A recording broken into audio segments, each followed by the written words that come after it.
Hey, so I'm going to explain how I ended up on a fitness video, and on the same day that it was my biggest dream, I ended up having a miscarriage. Stop. So I need to explain everything because I felt so much guilt and so much shame on one of my biggest goals happening that I was achieving, that I was being blessed with. There was so much that happened at the same time. It was just like the best day and the worst day, right? And I think the reason why I feel like I have to film this video is because I think that, and I'll just give you the baseline of this, the whole purpose of this video is that I think that we subscribe to what society tells us we should feel like. And then when we don't feel a certain way, or we don't accomplish certain things, or when we don't feel the way that we're told we're supposed to, we feel guilt and shame for it. And that is not fair, especially when you feel something so strongly in your spirit. So I'm going to explain that story. Now, first I have to tell you that about a month before I went to film this, which again, I was 26 years old.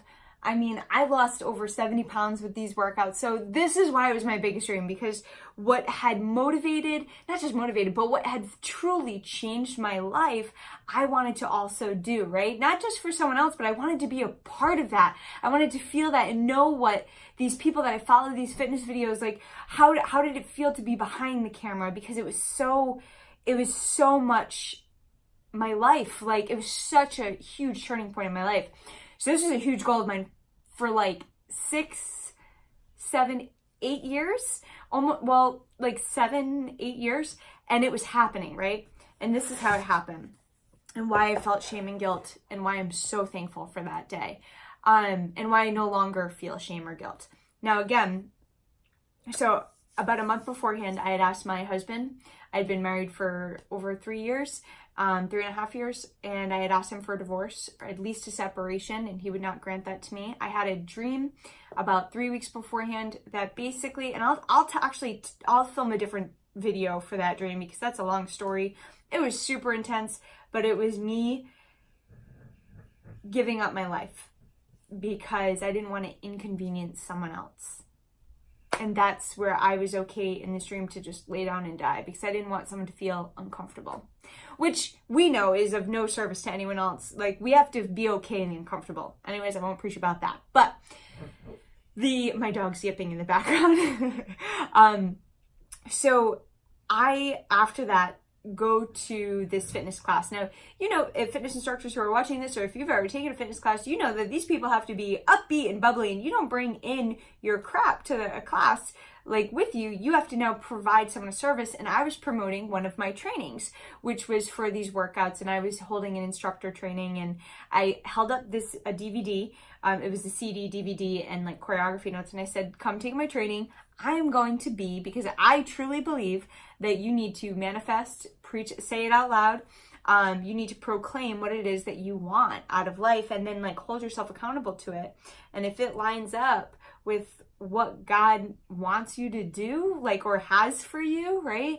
And I think if you are quote unquote maybe ready, that you know, you got to start really proclaiming that and speaking it into existence. So that's what I was doing.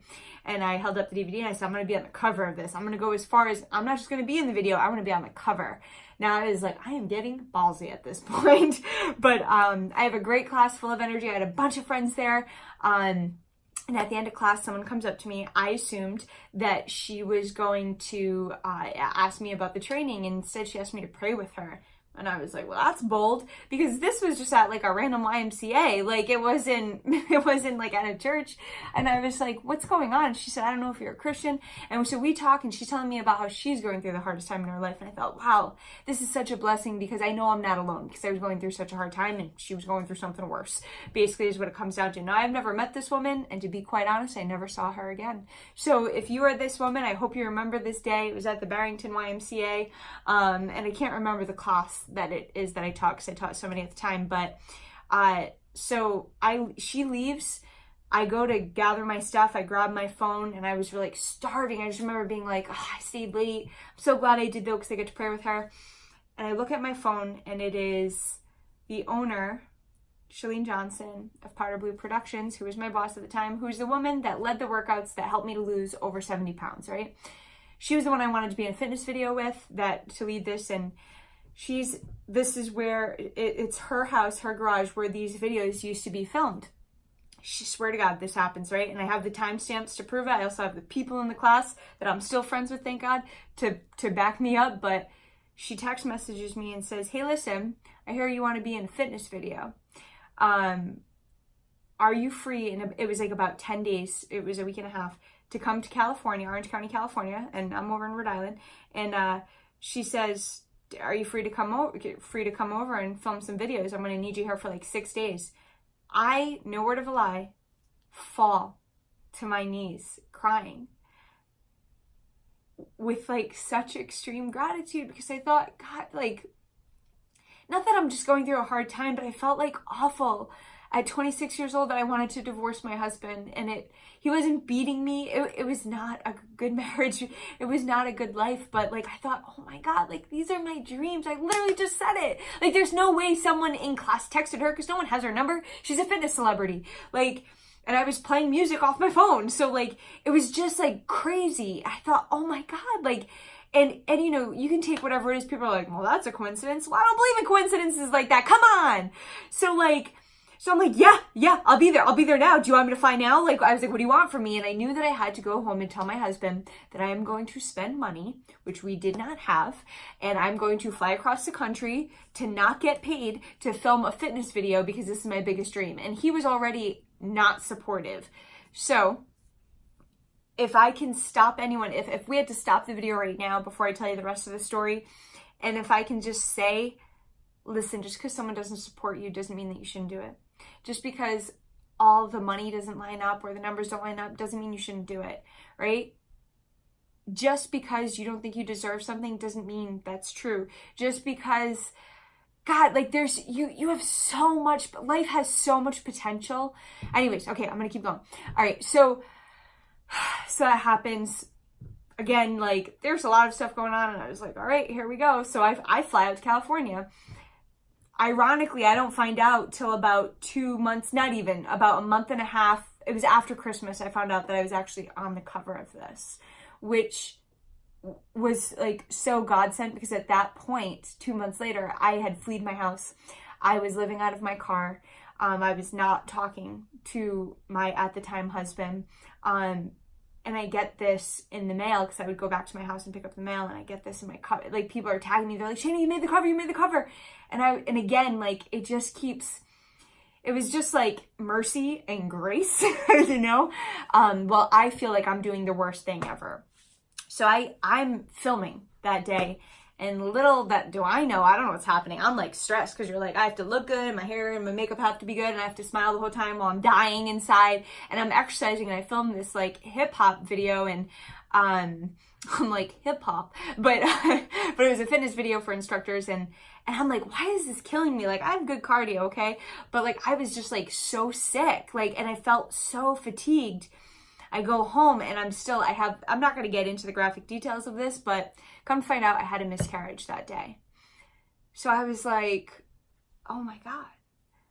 Now, when I get home, right, I have to call my ex-husband and say like, hey, can you come pick me up? Now, to inconvenience him, because he had the day off, he was playing Xbox, and he had to leave his game to come pick me up. The airport was not even 10 minutes away. Again, I live in Rhode Island.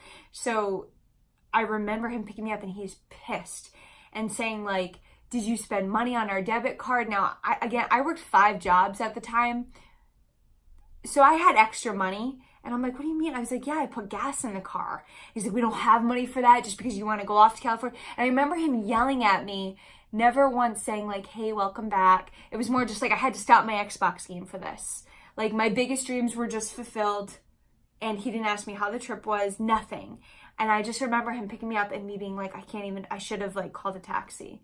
I should have called someone else. I don't know. Like, it was, and ironically, the person that dropped me off at the airport, if you're watching this, I'm so grateful for you. He dropped me off at the airport, and he took time out of his day. He was just like, he just knew this was so important to me. He was like, you're going to be great. And it was like exactly what I needed, going to this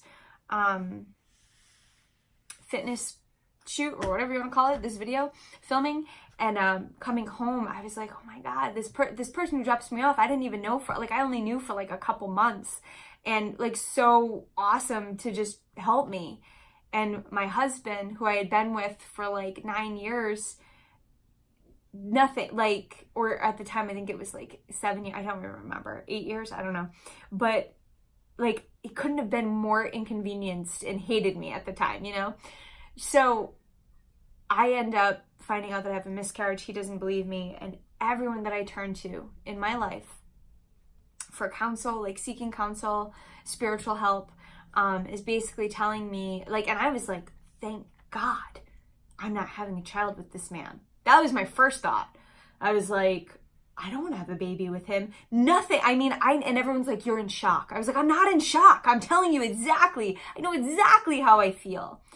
So now I'm a woman, a young girl who is a Christian, who still is a Christian, to where I'm supposed to feel sad and like sorrow because I lost a child. And I'm sorry. And let me first say, like, I have watched women go through miscarriages, and it is heartbreaking. I did not feel any of that. I did not even know I was pregnant. Like, and I thought, oh my God, like, this is another blessing. God saved me. Like, because this is not the life. And this turned into a massive whirlwind where I ended up fleeing my house, living out of my car, leaving everything. Like, it was just such a huge turning point for me. And it was all right before Thanksgiving. And I thought, oh my God, I would have been so stuck. Like, granted, you're never stuck, but I wouldn't have left. And I can say it was one of the best decisions, the hardest decisions, because I didn't want to hurt him. That was the other, like, the hardest part. But all he could say to me was, this is not of God. And then anyone that I turned to for counsel at that point never had my best interest in mind. So anyone that, like, was really, really counseling me, I don't mean just like friends, but like people who I really looked up to, that I needed, that were like in a leadership level, that, you know, that I was just like, this is because of you. And I had people who I personally did this to myself. I surrounded myself with these people, ignored every warning sign, and it was never like, everyone was like, you're just upset because of the miscarriage. And my ex-husband was like, that's a lie. You didn't have a miscarriage. And I was like, oh my God. He's like, did you cheat on me? You must have now, trust me, I didn't have time to even cheat on him. So it didn't, like, but I wouldn't have done that. It was the point that no one cared about me. And I'm going to tell you, I put everyone else first. Like, that's the type of person I am, or that I was. And my biggest understanding, or my biggest learning experience from that, is that, one, if you listen, God talks. You don't need, I mean, I think there were so many signs that I just ignored and ignored and ignored. That was just like punching me in the head, like, hello. And I also think that I felt like I was supposed to feel bad. I was supposed to feel, so I felt so much shame, like, so I didn't want to ever say out loud, like, thank God I miscarried, because it sounds so harsh and cold. And everyone was like, you seem like you're not really there. And I was like, I'm feeling everything. There's just so much more going on, right? And you're like, I don't want to talk about that with people. Like, so anyways, I held on to shame for a long time. There's so much we have to feel shame about. And I think with shame, again, like I said, if you stay quiet about it, it's easy to feel shame. If you continue to talk out loud about it, especially people who are maybe wronging you or giving you like not sound advice because it's for their best interest, because it wasn't because what they thought God had for me. It was, and it wasn't sound counsel. It was, they were worried about other things and what their best interest would be. So again, just to reiterate, I did that to myself. I surrounded myself with these people, and people will say like, but you're supposed to be able to trust them. No, I don't think that we can fully trust every human. It's just not what it, you know what I mean? Like, we're human. We're only human. So I don't hold that against anyone, but I'm just like moving forward. That's what this reminds me of. One, you have to know that God doesn't shame people, right? He may convict you. You may feel conviction, but you won't be condemned, right? And that's what shame is, condemnation, right? So that's not what he has for you, right? You are worth it. You are worth feeling convicted and doing right, but not shame, not shame.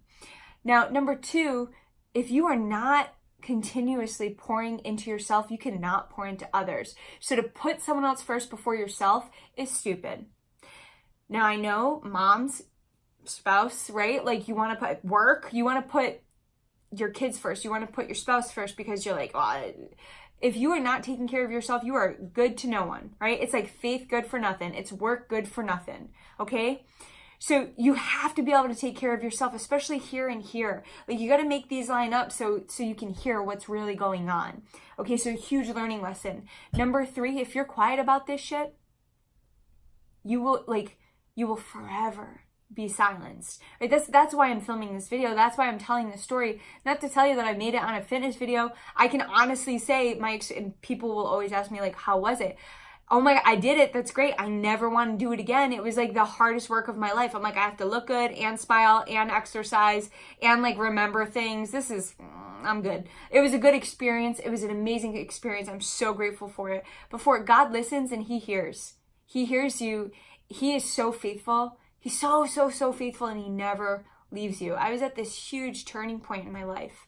And it felt like the peak, and I knew, like, at some point something's got to give. That's not what it was. It was that I wasn't paying attention. There was every sign. I wasn't listening. I was ignoring. And instead, I was just trying to ride the wave, right? And hold on and grip on for dear life. With every amazing thing that happens, you have to remember that it usually comes from a learning experience. It doesn't mean that it has to be checks and balances. If good things happen, bad things happen. But when I say this is like me, this day represents me achieving one of my biggest dreams, but also because it stands for a girl that was a high school dropout, my 3rd year in 9th grade, who was overweight, who was made fun of, who got into a lot of fights, who did a lot of drugs, who did a lot of stupid shit, like actually achieved losing the weight. Seeing that like you can do hard things, that you're not stuck the way you are. And that when I made it to work for, not just to work for Chalene, but I wanted to be that person that did that for other people. I wanted to be, that was not just a legacy I wanted to leave, but like I wanted that fulfillment and that purpose. And at the same time, it also represented the worst day of my life. Not because I had a miscarriage, because I lost a child, but because I had to realize that my whole life I was living was something I wasn't actually listening to, that I wasn't present for, that I was ignoring every sign, that I was receiving the biggest blessings, but I was also going through the hardest time in my life. Someone who put me down, who made me feel worthless. I'm sorry, I know that's hard to say and hard to hear, especially if you're someone who knows him or if he's watching this. That pains me to say, but we all do things that we're not proud of, and that's okay. Like, it's what we do moving forward, right? It's because we can't change the past, and we can't, like, and I hold no grudges. This is just, it's how humans are. It's what we do, right? So I'm done with all of it, but it represents all of that, and I never want to forget where I came from. And I never want to fall back there. I never just want to get through life or live my life because I don't want to inconvenience someone, because they might have to go out of their way, or because they might feel uncomfortable. I'll tell that dream in a different video. I guess, I don't know what I'll title it, but it's an intense one. And it has to do a lot with my dog Tonka, and I mean like literally my wolf dog Tonka, but not like, it wasn't slang. But yeah, again, I went through the hardest time of my life after this. Like, and I went through some shit when I was a kid, but this was the hardest time of my life, and so painful. But I'm sure I'll have equally as hard times. Hopefully not. But hopefully I just learned from it enough. But it was also like the craziest time, and it still represents to me that moment where I could proclaim something and I could want something so bad and be blessed with it within moments after saying it. Thanks for listening, guys.